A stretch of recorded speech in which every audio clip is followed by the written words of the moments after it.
వీక్షకులకు స్వాగతం, నమస్కారం. ముఖ్యమంత్రి చంద్రబాబు నాయుడు గారి ఫోటోలని మార్ఫింగ్ చేసి చేతులు కత్తిపెట్టి రక్త చరిత్ర అంటూ నీచంగా ఫోటోలు షేర్ చేసి పోస్టులు పెట్టిన పూడి శ్రీహరి వైఎస్ఆర్ కాంగ్రెస్ పార్టీ కార్యదర్శి అనుకుంటా, అతన్ని పోలీసులు అరెస్ట్ చేశారు. అదే జగన్మోహన్ రెడ్డి అయితే, ముఖ్యమంత్రిగా జగన్మోహన్ రెడ్డి ఉన్నట్టయితే రాజద్రోహం కేసు పెట్టి ఆ పూడి శ్రీహరిని అడ్రస్ లేకుండా చేసేవాడు. వాళ్ళ కూటమి ప్రభుత్వం మంచి ప్రభుత్వం కాబట్టి, మంచి పాలన చేస్తా ఉంది కాబట్టి పోలీసులు చట్టపరంగా చర్యలు తీసుకున్న భాగంగా కేసు పెట్టి అతను అరెస్ట్ చేశారు. దానికి శుద్ధపోసు లెక్క సజ్జల రామకృష్ణారెడ్డి శుద్ధపోసు కబుర్లు చెప్తా మా ప్రభుత్వం వస్తే మేము వస్తే ఏదో చేస్తామంటున్నాడు. ఈయన ఎక్కడికి వస్తాడో, ఈయన వచ్చేది ఎక్కడికో, ఈయన పలకరించడానికి ఏ జైలుకి వెళ్తాడో, వెళ్ళబోతున్నాడో, ఎవరిని పలకరించడానికి వెళ్తాడో విశ్లేషించడానికి మనతో పాటు ఉన్నారు సీనియర్ జర్నలిస్ట్ దుర్గా కుమార్ గారు. వారిని అడిగి మరిన్ని విశేషాలు తెలుసుకుందాం. సార్ నమస్తే. నమస్తే బ్రహ్మగారు, మన వీక్షకులకు. పూడి శ్రీహరిని వైఎస్ఆర్ కాంగ్రెస్ పార్టీ కార్యదర్శి చంద్రబాబు నాయుడు గారి ఫోటోలను మార్ఫింగ్ చేసి చేతులు కత్తిపెట్టి చంద్రబాబు రక్త చరిత్ర అంటూ పోస్టులు పెట్టి దుష్ప్రచారం చేయడం మొదలుపెట్టాడు. ముఖ్యమంత్రి వ్యక్తిత్వ హననానికి పాల్పడుతున్న శ్రీహరిని పోలీసులు అరెస్ట్ చేసి తీసుకెళ్లారు. దానికి సజ్జల రామకృష్ణారెడ్డి మాట్లాడుతా మేము వస్తే ఏదో చేస్తామన్నట్టు మాట్లాడుతున్నాడు. గతంలో వీళ్ళు ఏం చేశారు, ఇప్పుడు కూటమి ప్రభుత్వం ఏం చేస్తుంది, అసలు చేయాల్సిన కార్యక్రమం ఏంటి, ఎట్లా విశ్లేషిస్తారు? ఇప్పుడు సజ్జల రామకృష్ణారెడ్డి గారు ఈ మాట అనటానికి గతంలో జరిగిన ఒక సంఘటన మనం గుర్తు చేసుకోవాలండి. ఇప్పుడు పూడి శ్రీహరి ఎలాంటి దుష్ప్రచారం చేశాడో, చంద్రబాబు నాయుడు గారి చేతిలో కత్తిపెట్టి నారాసుర రక్త చరిత్ర అని ఆయన స్థాయిలో ఆయన సోషల్ మీడియాలో ప్రచారం చేస్తున్నాడు. ఆ రోజు జగన్మోహన్ రెడ్డి కుటుంబానికి చెందిన పత్రిక టీవీ ఛానల్స్లో చేసినప్పుడు ఆ రోజు చంద్రబాబు నాయుడు గారు ఒక పెద్ద మనసుతో వదిలేశాడు కాబట్టి ఇప్పుడు కూడా ఎందుకు వదలరు అనేది ఆయన డిమాండ్ కావచ్చు. ఎందుకంటే అప్పుడు కూడా ఆయన చీఫ్ మినిస్టర్గానే ఉన్నాడు చంద్రబాబు నాయుడు గారు. మరి జగన్మోహన్ రెడ్డి కుటుంబానికి ఒక న్యాయం, పూడి శ్రీహరి కుటుంబానికి ఒక న్యాయం అనేది సజ్జల రామకృష్ణారెడ్డి ప్రశ్న. ఇంకొకటి ఏంటంటే పోలీసుల్ని కూటమి ప్రభుత్వం పూర్తిగా దుర్వినియోగం చేస్తుందని ఆయన చెబుతున్నాడు. ఇట్లా సోషల్ మీడియాలో ప్రచారం చేసిన వాళ్ళు కూడా వదిలేసేస్తే పోలీసు వ్యవస్థ ఇంకెందుకండి? మొన్న హైకోర్టు ఏం చెప్పింది పోలీసులకి, ఆ రోజు మా మీద జడ్జీల మీద పెట్టినప్పుడే కనుక మీరు మేల్కొని ఉంటే ఇంత పరిస్థితి వచ్చేది కాదు కదా అని అంద కదా.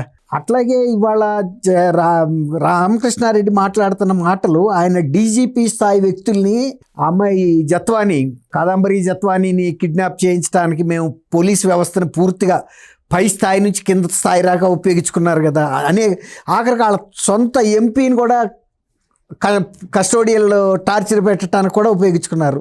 వాళ్ళు దేనికి ఉపయోగించుకోలేదు.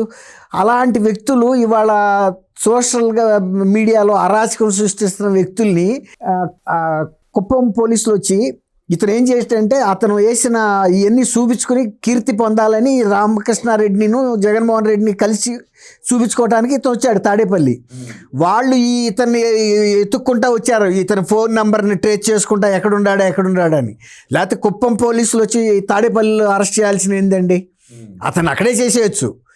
అతను తప్పించుకుని తిరుగుతూ ఇక్కడికి వచ్చాడు. తాడేపల్లిలో వీళ్ళకి గనక చెప్పుకుంటే భుజకీర్తులు పెడతారని వాళ్ళని కలవనివ్వకుండానే అరెస్ట్ చేశారు. అతను ప్యాలెస్లోకి వెళ్తా ఉన్న టైంలోనే వీళ్ళు పట్టుకున్నారు.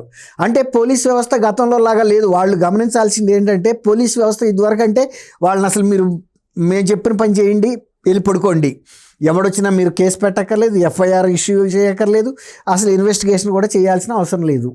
అది అట్లా అలవాటు చేశారు. ఇప్పుడు పోలీసుల పరిస్థితి వేరు. ఏదన్నా ఒక కేసు కనుక ఎఫ్ఐఆర్ నమోదైందంటే అరెస్ట్ చేసే వరకు వాళ్ళు చిన్నదైనా పెద్దదైనా ఒకటే ప్రాధాన్యత ఇస్తున్నారు. అందువల్ల ఇవాళ రామకృష్ణారెడ్డికి ఇబ్బందిగా ఉంది. మా టైంలో మేము పోలీసుల్ని యూనిఫారాలు ఓడదీసేసి గోడకు తగిలిచ్చేసి హాయిగా తిరగమన్నాము, మీరు పోలీసుల్ని ఇట్లా పంపితే ఎట్లా అని. యూనిఫామ్ లేకుండా వచ్చి అరెస్ట్ చేస్తే ఎట్లా అంటున్నాడు. అవును, యూనిఫామ్ రాకుండా ఇప్పుడు దీన్ని ఎక్కడి నుంచి ఎత్తుక్కుంటూ వస్తున్నారు వాళ్ళు? ఎంతకాలం అని యూనిఫామ్ వేసుకుని. ఇక్కడ ప్రజలు ఒక ప్రశ్న అడుగుతున్నారు సార్, ఈ సన్నాసుల వెధవలందరూ జగన్ రెడ్డి ముఖ్యమంత్రిగా ఉన్నప్పుడు, ఇప్పుడు మంత్రిగా ఉన్న అచ్చెన్నాయుడు గారి ఇంటికి వెళ్ళి రాత్రిపూట ఆయన ఆపరేషన్ చేయించుకుని డిశ్చార్జ్ అయ్యి ఆ రోజు ఇంటికి వెళితే గోడలు దూకి వెళ్ళి తలుపుల భద్ర కూడా అరెస్ట్ చేసి తీసుకొచ్చారు. మరి ఈ దరిద్రులు అప్పుడు ఎవరైతే ఎందుకు మాట్లాడలా, ఇప్పుడు ఎందుకు మాట్లాడుతున్నారు? ఇంకోటి తెలుసా మీకు, మీరు అంటున్నారు గోడలు దూకెళ్ళని. బ్లూ స్టార్ ఆపరేషన్ గుర్తు తెచ్చుకోండి, ఐ థింక్ 83లో జరిగింది స్వర్ణ దేవాలయం మీద. అట్లాంటి ఆపరేషన్ చేశారండి. ఆ ఊరు మొత్తాన్ని చుట్టుముట్టారు, ఆ ప్రాంతాన్ని మొత్తం అనేక సర్కిల్స్లో చుట్టుముట్టి వచ్చారు. ఆయన ఆపరేషన్ చేయించుకుని పడుకున్న మనిషి వీళ్ళందరూ తలల మించి దూకి వెళ్ళిపోతాడని అంత బందోబస్తుగా వచ్చారు. అవసరమండి? పోలీస్ వ్యవస్థకు కూడా ఒక పద్ధతి ఉంది. వాళ్ళు వెళ్ళి ఆ పెద్ద ఆయన అసలు ఆయన్ని ఏ ఇద్దరు కానిస్టేబుల్ ఒక ఎస్ఐ వెళ్ళి కూడా రమ్మంటే వచ్చేస్తాడు ఆయన. అసలు ఆపరేషన్ చేయించుకుని ఆ రోజు డిశ్చార్జ్ చేశారు సార్ ఆయన. చెప్పినా ఏం లేదు, మీరు మూర్ఖులు. సరే ఆ కష్టం ఏదో పడదామని వచ్చాడు ఆయన. దేశం అందరూ కూడా చూశారు. ఇలాంటి నికృష్ట పనులు ఒకటి కాదు, కొన్ని వందల వేలు చేయబట్టే సుధాకర్ లాంటి డాక్టర్ని కూడా వెంటాడి చంపినందుకే వాళ్ళు ఇంత మూల్యం చెల్లించాల్సి వచ్చింది. ఆ రోజు ఎంపీ రఘురామకృష్ణరాజు గారు టీటీడీలో జరుగుతున్న ఘోరాలను ప్రశ్నించినందుకే ఆయన్ని అరెస్ట్ చేపించి చిత్రహింసలు పెట్టించారు జగన్మోహన్ రెడ్డి. ఇవాళ ఒక ముఖ్యమంత్రి వ్యక్తిహానాన్ని పాల్పడుతూ ఫోటోలు మార్ఫింగ్ చేసి ఇష్టానురీతిగా రాస్తే ఆ వెధవను అరెస్ట్ చేస్తే వీళ్ళకి నొప్పి ఏంటి? అదే అన్న, అతను ఎవరు పూడి శ్రీహరి, అతను చేసిన పని ఏంటి? అతను ఏమన్నా జాతీయ పతాకం పొందాడా, ఏమన్నా స్థాయిలో ఏమన్నా గుర్తింపు పొందాడా? ప్రజెంట్ చీఫ్ మినిస్టర్ మీద దుష్ప్రచారం చేయటానికి ఆయన చేతిలో కత్తి పెట్టి ఏదో నారాసుర రక్త చరిత్ర అని ప్రచారం చేస్తే చూస్తా కూర్చోటానికి మొన్న హైకోర్టు కూడా ఎంత పోలీసుల మీద ఒత్తిడి పెట్టిందని, మీరు ఎప్పటికప్పుడు చర్య తీసుకోకపోవటం వల్లనే ఇంత పరిస్థితి వచ్చిందని. తర్వాత ఇవాళ అతను మీ క్యాంపస్కి అతను ఏ ఉద్దేశంతో రాబోయాడు అంటే మీ దగ్గరికి వచ్చేస్తే ఇక సేఫ్ జోన్లో పడిపోతాడు అనుకున్నాను. నిజంగా అతను కనుక తాడేపల్లి ప్యాలెస్లోకి ఎంటర్ అయి ఉంటే ప్రొటెక్షన్ ఇచ్చేవాళ్ళే. మీరు మొత్తం పోలీసు వ్యవస్థను మొత్తం దింపినా కూడా అతను అరెస్ట్ చేయలేకపోయేవాళ్ళు. అతను అంతకుముందు వైఎస్ఆర్సీపీ పిఆర్ఓ అండి. ఇప్పుడు కూడా ఏదో ఒక పోస్ట్ ఇచ్చి ఒక గౌరవంగా అతను అరెస్ట్ చేయకుండా పార్టీ ప్రధాన కార్యదర్శి ప్రధాన కార్యదర్శి కూడా ఇచ్చారంటున్నారు. అంటే ఏంటంటే మా పార్టీ ప్రధాన కార్యదర్శి అనే ఒక ప్రొటెక్షన్ ఇచ్చి అతనితో ఇలాంటి నీచ పనులు చేయించడానికి.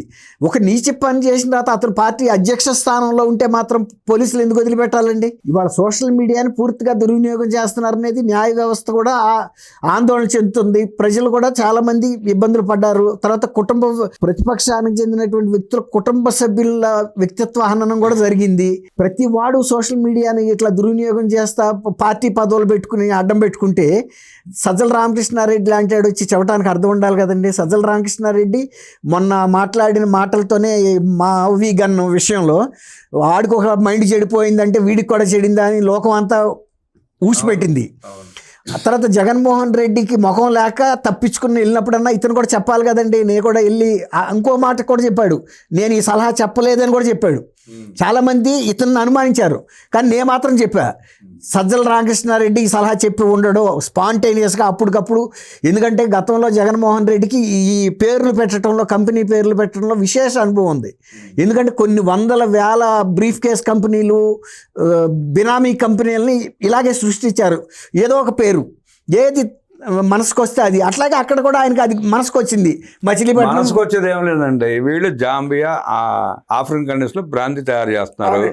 అక్కడ బ్రాంతి బాటిల్ పేరు మావిగన్ అంట. అయి ఉండొచ్చు, అది వీళ్ళే తయారు చేపిస్తూ ఉంటారు. ఆ పేరు గుర్తొచ్చి పెట్టేశాడు. అదే అన్న, వాళ్ళకి పెద్ద విషయం కాదండి. ఇప్పుడు తనకి ఎన్నో వందల వేల పేర్లు క్రియేట్ చేసినాడికి ఇప్పుడు అమరావతి ఆపటం ముఖ్యమండి.